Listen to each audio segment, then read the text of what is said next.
জুলাইয়ের পরবর্তী সময়ে জনগণের যে দাবিগুলো ছিল, আওয়ামী লীগ নিষিদ্ধ, আওয়ামী লীগের বিচার, বিগত দিনগুলোতে শাপলা, পিলখানা, 28শে অক্টোবর সহ এদের ইতিহাসে যত অপকর্মগুলো আছে এগুলোর সুষ্ঠু তদন্ত এবং দৃষ্টান্তমূলক বিচার।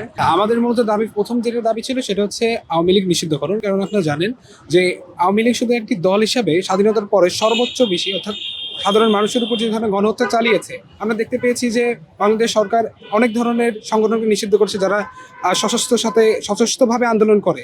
এবং আমরা দেখতে পেয়েছি আওয়ামী লীগ সেই ওয়েতে, অর্থাৎ তারা সশস্ত্রভাবে সাধারণ নিরীহ নাগরিকদের উপর হত্যাযজ্ঞ চালিয়েছে। আমরা দেখছি যে বাংলাদেশ সরকার আল শাবাব সহ অনেক জঙ্গি সংগঠন নিষিদ্ধ করেছে। যেহেতু আল শাবাব এবং অন্যান্য জঙ্গি সংগঠনের মধ্যে তারা সশস্ত্র আন্দোলন এখানে করেছে এবং সাধারণ মানুষের উপর এবং ছাত্র জনতার উপর তারা গণহত্যা চালিয়েছে, তো আমরা চাই যে বাংলাদেশ সরকার যেন তাদেরকে এই ধরনের জঙ্গিবাদী সংগঠনের মধ্যে আওয়ামী লীগকে নিষিদ্ধ করে। এটা আমাদের মূলত মুখ্য দাবি ছিল। এছাড়াও আমাদের এটা দাবি ছিল সেটা হচ্ছে বিডিআর বিদ্রোহ এবং অন্যান্য ক্ষেত্রে অন্যান্য যে শাপলা চত্বরে যে হত্যাগুলো, গণহত্যাগুলো রয়েছে, আমরা চাচ্ছিলাম যে সেই বিচারগুলো দ্রুত সময়ের মধ্যে সম্পন্ন করা হয় এবং যারা শহীদ হয়েছেন, অর্থাৎ শহীদ পরিবার যারা রয়েছে জুলাই আন্দোলনে, তাদেরকে যাতে যথাযথ মর্যাদা দেয় এবং যথাযথ মর্যাদা প্রদান করা হয়, আমাদের মূলত এই দাবিগুলোর মুখ্য দাবিগুলো ছিল। আমরা আজকে সচিবালয়ে এসেছি আমাদের বিগত দিনগুলোর যে দাবিগুলো এটা সাজিয়ে ফর্মালি দেওয়ার জন্য। এবং আমরা জুলাইয়ের পরবর্তী সময়ে জনগণের যে দাবিগুলো ছিল, আওয়ামী লীগ নিষিদ্ধ, আওয়ামী লীগের বিচার, দেশের আওয়ামী লীগ যে বিগত দিনগুলোতে শাপলা, পিলখানা, 28শে অক্টোবর সহ এদের ইতিহাসে যত অপকর্মগুলো আছে এগুলোর সুষ্ঠু তদন্ত এবং দৃষ্টান্তমূলক বিচার।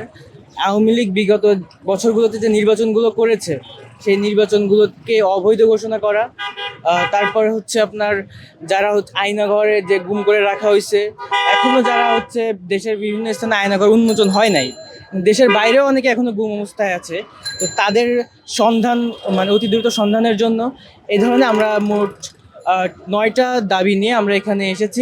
সরকারি কর্মকর্তা যারা যারা বিভিন্ন সামরিক বাহিনীতে আছে তাদেরকে আমরা দেখতে পাই যে এই আইনের মাধ্যমে তারা গণহত্যার সাথে জড়িত থাকলেও, বিভিন্ন অপকর্মের সাথে জড়িত থাকলেও তারা দায় মুক্তি পেয়ে যায়।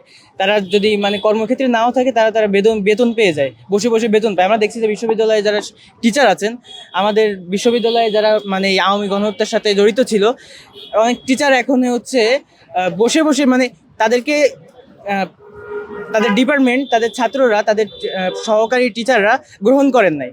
তারা বাড়িতে বসে বসে বেতন পাচ্ছে এই আইনের মাধ্যমে। সুতরাং আমরা এই আইনটার সংস্কার চাই, এই আইনটার সংশোধন চাই, যাতে যে কেউ, সরকারি হোক বেসরকারি হোক, সে যত বড়ই ক্ষমতাবান হোক, সে যেন এই ধরনের কোনো ধরনের সুযোগ সুবিধা না পায় এবং তাদের দৃষ্টান্তমূলক বিচার করা হয়। এই ধরনের আমরা মোট 9টা দাবি নিয়ে আমরা এখানে এসেছি স্মারকলিপি জমা দেওয়ার জন্য।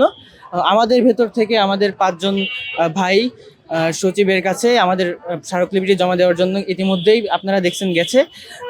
দেখা যাক তারা এসে এখানে কি জানায়।